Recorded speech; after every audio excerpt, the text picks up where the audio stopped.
Founded in 2007, National Record Store Day was originally founded to celebrate the art of music. Promotional products along with live performances and meet and greets guarantees for a good time for music lovers and fans alike.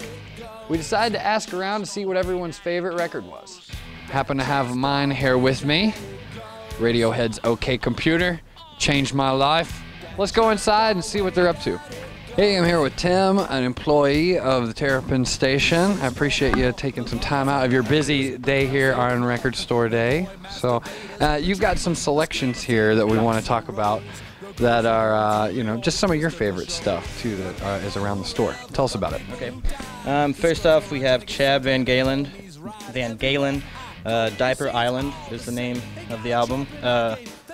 As strange as that album title is, it's really not. It's actually kind of serious, which is fun. So that's really. That's a Sub Pop release too. That's Nirvana's first label, so it's got to be good. That's right. It came out last year, I think, and it's one of my favorites. It's hard to sound original, I think, with singer-songwriter stuff. It always has been, but this guy does a really good job of that. What's your favorite record that you have here? My favorite record is The Rocketeers' Broken Boy Soldier. What's so great about this record? Jack White. He makes it fantastic. The Cure, Three Imaginary Boys. This is their debut release.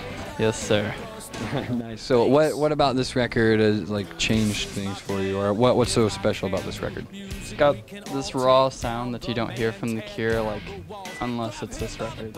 It's just three dudes playing instruments and they don't know what they're doing, and I like that a lot.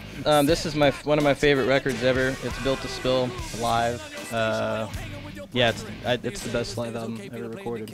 You just made Joey our producer's day, because this is his favorite band as well. So there you go. That's my favorite band too. So there's that. Tell us, what is your favorite record? My favorite record is Weird Scenes Inside the Gold Mine by The Doors, which is my favorite band of all time. I guess you could say I'm involved with Mr. Morrison. I love him. This has got everything you're going to need from your Doors fans. It's got Riders on the Storm, Strange Days, The End, and my personal favorite, Love Her Madly. This is Jay Reatard, Blood Visions. And I don't know, it's one of my favorites, most definitely. He's a huge influence. Just rock and roll, just straight up rock and roll, pretty much. This is just a classic.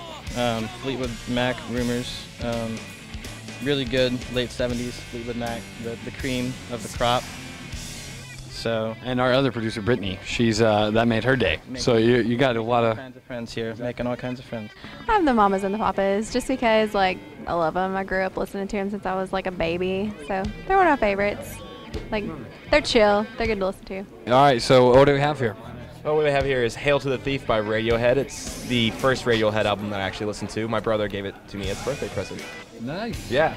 So how old were you when you got that? I was 16 years old when I first started listening to Radiohead with this album. Yes. This is probably my favorite singer-songwriter going today. His name's Bill Callahan, and he had, throughout the 90s, he did a project called Smog, and he's recently just started putting out stuff under his own name, but really, really good stuff. Just awesome. Yep. Awesome. Well, check these out. We'll try and put them up somewhere so you can check out maybe your Facebook page or something like that, or we can put up the top 5 and you can go and check them out. Thanks for having us, Tim.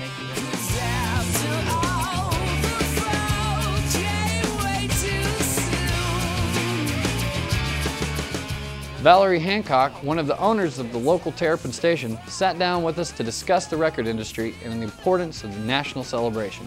Hey, we're here with Miss Valerie Hancock of Terrapin Station, the independent record store in Murray, Kentucky.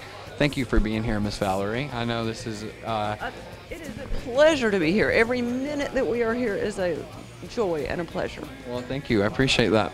So everyone is becoming familiar with Terrapin Station. Our audience, I'm sure, is already familiar with Terrapin Station because you are the independent record store here at Murray. We've been here a little while and seen them come and go.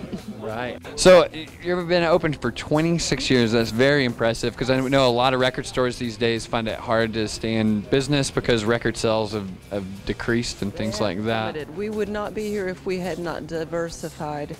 For most of the time I've run this store, every penny I made went back into having more music items in the store, more CDs, more vinyl, whatever, cassettes at the beginning, music. Every penny I made, I put back into having more music, a variety of music.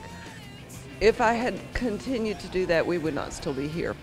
Vinyl is making a strong comeback, but the only way I have survived as a record store is by diversifying with books and clothing, glass, other things.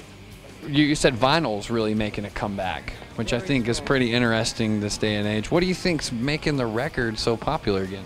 Number one, it sounds better than CDs. Vinyl just sounds better. It doesn't take an experienced ear to put a piece of vinyl up and play it against a CD. You can hear the difference. And so the record industry, I think, shot themselves in the foot by not paying attention to what really counts with music, and that is the way it sounds. And people who care, kids that care about the way music sounds, have started listening to vinyl again because that's where the audiophile sound still is. Audiophile is still possible from vinyl. You just are not ever going to get it from digital. It's cold, it's hard, it's ones and twos and zeros. It's not real. There's something about touch and a groove. There's something about actual physical touch that makes the music warm and rich and real that you can't get with digital. It just isn't possible. They should pay attention. They should pay attention to the record store owners, because National Record Store Day, I think that's helping the industry bounce back from the lack of sales. It is very much helping the independents, because all of this limited edition stuff that I've had in here and sold like crazy today is only available in the independents. It's not available through corporate or big box stores. You can't do Record Store Day if you're not an independent. And our distressed that music has become so much digital download and not hands-on items that people, browse and meet each other and you hook up with each other in record stores. People meet each other, got a common interest, and I think a lot of the artists are behind Record Store Day too, wanting their items to be exclusive in independent stores. 75+% of independent stores vanished in the past 10 years. Well, that's quite a testament for you guys to still be around. So people that come to us. Absolutely. Well, thank you. I appreciate you being on the show again, Miss Valerie.